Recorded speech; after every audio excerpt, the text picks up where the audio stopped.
Hey, what's up guys, it's Davis here, back with another video, and I'm going to be doing my full review of the Camon 17. Yeah, so guys, if you're new to my channel, please help me and subscribe. It really means a lot to me. Yeah, so let's get into the video. I'm going to try and make it as short as I can. Right, so starting off with the display of the Camon 17. How have I found it? So I would say the display on this is fine. Well, if you're not a Pixel people like me, I'll say it's okay. 90 Hz makes a difference to a certain extent, but okay. I think it's all about, the only place where I will notice this maybe when I'm scrolling through here, yeah, and mostly here in the word, in the U, and whatever in the notifications bar and the quick settings bar. When I'm pulling it down, you know, you can tell that it's a bit smoother. You can see that in the display. I don't know. Okay, that's when the 90 Hz comes in, but otherwise I don't think it's a big deal. In my view, anyway, I don't think it should be a deal breaker. I think I would take an AMOLED display over an IPS with 90 Hz. Yeah, because okay, in daily usage, you're not going to really have issues with this display. It's fine. 720p. Well, you're not going to be able to watch videos over 1080.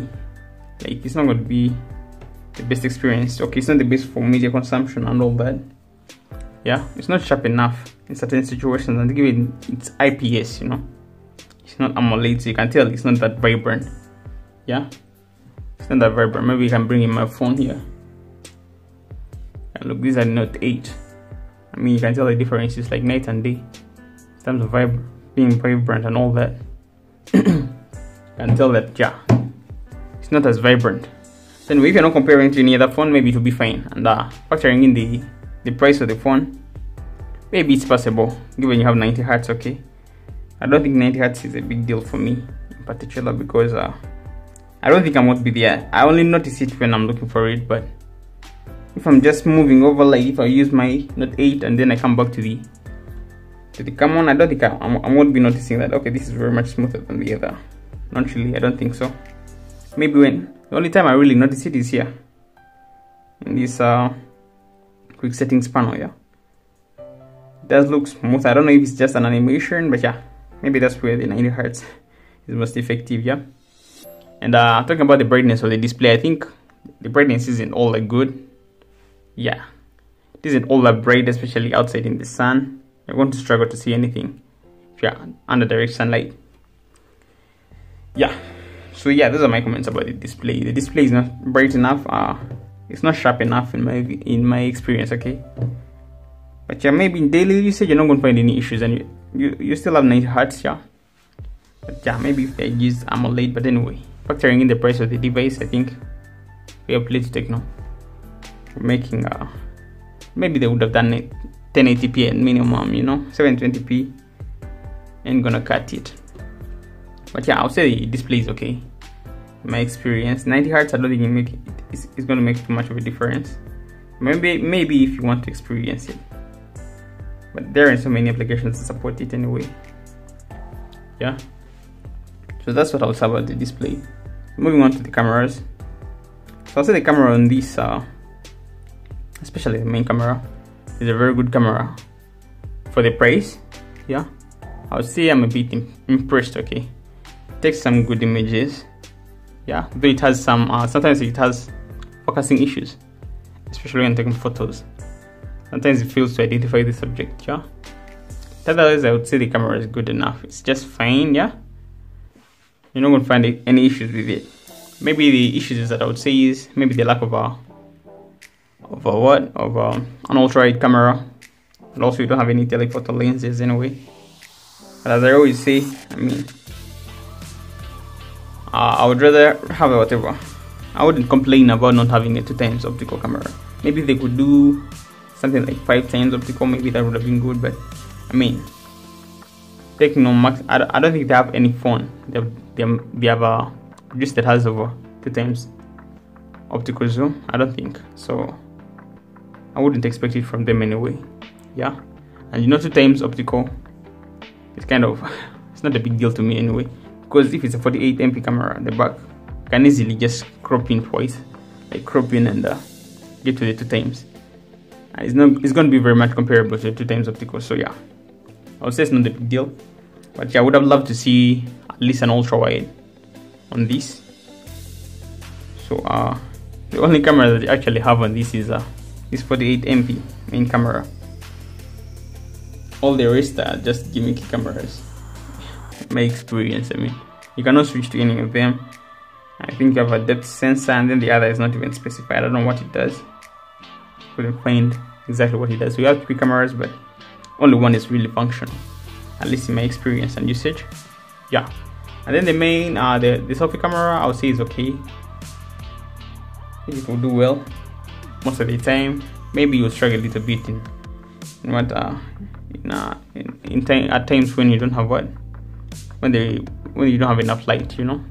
But good enough, this has a front-facing camera, whatever, front-facing flash, so that should help out. I'll say it's just fine. It's nothing special. Yeah, about the front-facing camera. Yeah, that's what I would say about that. And then talking about the software on this, I would say the experience is fine. I'm actually right now I'm running a Nova launcher on it because I'm not really impressed with the iOS 7, which is Tecno's custom UI. I'm not so much impressed with it. So yeah, I installed Nova launcher. That's what I'm using on it. Try and make it look cleaner, you know. You have ads in it, but it actually has ads in the UI. If you're running the iOS, Tecno's iOS, you're gonna have ads in the UI and all that. So that's why I decided to install Nova launcher. I think it's better and cleaner, yeah, to me. But otherwise, I would say software is fine. You have Android 11, which is the latest version.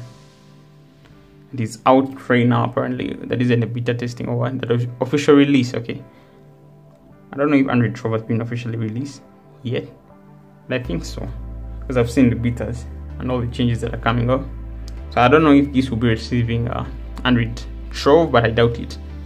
Tecno doesn't usually update the lower end versions of their phones. Yeah, because remember, this is the Camon 17, the vanilla one.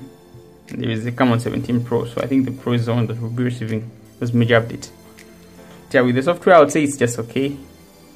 But yeah, I'm not a big fan of iOS. Yeah, that's what I can say about the software on the Camon 17. So moving on now, the battery life on this one. So the battery life, I would say, is very okay for the Camon 17. You have 5000 mAh battery. I can easily use this to whole day and even maybe use it in the morning the next day. Yeah, the battery life is exceptional on this 5000 mAh 720p display. The 90 Hz may eat into it a little bit, but I haven't really experienced. Like I've not noticed any terrible battery life just because I turned on 90 Hz. No, I would say the battery life on this is really good. It's not going to be a problem at all. Maybe charging speeds. So it charges at 18 watts. I would say it charges just fine. About 2 hours you'll be done charging fully. Yeah, using this 18 watt charger. I would say when it comes to battery life, I think the Camon 17 is just okay. Just about. It's okay. It's exceptional, I would say. 5000 mAh, really good battery life. Given this has a 720p display, much as it has 90 Hz, I think, yeah, it's good enough when it comes to battery life. So yeah, and the other thing I can talk about is storage. So this was released with 128 gigs. So maybe let me go and check it out. So it was released with 128 gigs, and apparently right now I've used just a little, not too much of the storage. Yeah, you see, I still have 103 gigs free, and I've pretty much installed everything I need. So I think 128 GB is enough for most people. Yeah, except for those who are going to be maybe recording a lot of video. But anyway, it even has a support for micro SD card and dual SIM card. So when it comes to storage, I think you're going to be fine with the Camon 17. I haven't really noticed any issues.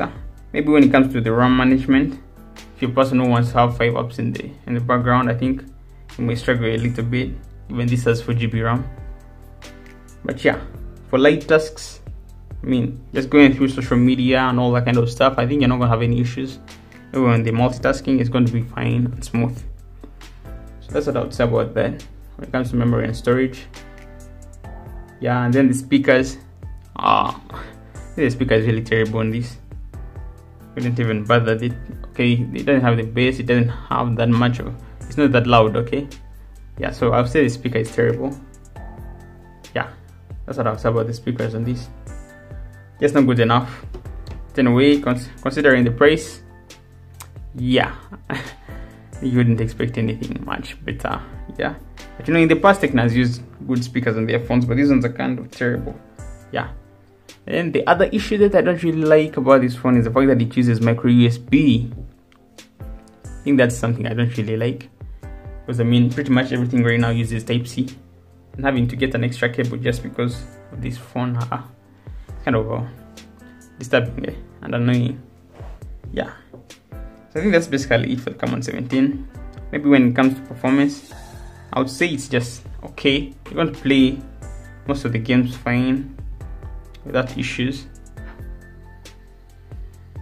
You can play all the games without issues, obviously not at their highest settings, but I think you're going to have a good experience with the games. So I'm going to be making a full review, full gaming review at this particular, focusing on the gaming on this one. And yeah, I think you guys should check that out. I'll be putting it up anytime soon.